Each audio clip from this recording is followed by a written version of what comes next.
நண்பர்களே, இன்றைக்கான பதிவு பார்த்தீங்கன்னா, நான் சின்ன பையனாக இருக்கும்போது, அதாவது 95 காலகட்டத்தில் 1995 காலகட்டத்தில் இந்த வேப்பங்கொட்டையை வந்து நாங்கள் பொறுக்கி காய வச்சு இருப்போம்.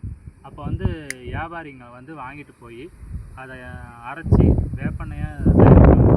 அப்போல்லாம் பார்த்திங்கன்னா படிக்கு ரூபா 2 ரூபான்னு கிடைக்கும். இப்போ பார்த்திங்கன்னா வேப்பங்கொட்டை நிறைய கிடக்குது, ஆனால் பொறுக்கிறதுக்கு ஆள் இல்லை. இப்படி நாளுக்கு நாள் கார்ப்பரேட் கம்பெனிங்க வந்ததுனால இந்த மாதிரி வேப்பங்காயெல்லாம் ஒன்றுமே பெருசாக உபயோகப்படுறதே இல்லை. மறுபடியும் அந்த நினைவு காலங்கள் வந்துக்கிட்டு தான் இருக்குது. இது மாதிரி வேப்பம்பழம் பொறுக்கிறது, அதை பொறுக்கி காய வச்சு திரும்ப கொடுத்தோம்னா சின்ன சின்ன ஆளுங்களுக்கு இதாக இருக்கும். அதே மாதிரி சாலை ஓரத்தில் புளிய மரம்லாம் இருக்குது, அதெல்லாம் உலுக்கி அதெல்லாம் பொறுக்கி கொண்டு போய் கொடுக்கும்போது அது ஒரு தனி சந்தோஷமாக இருந்துச்சு சின்ன வயசில். இப்போ நாங்கள் பெயிண்ட் அடிக்க வேலைக்கு வந்தாச்சு. வந்ததுக்கப்புறம் என்னென்னா இதெல்லாம் பார்க்கும்போது சின்ன வயசு ஞாபகம் வருது.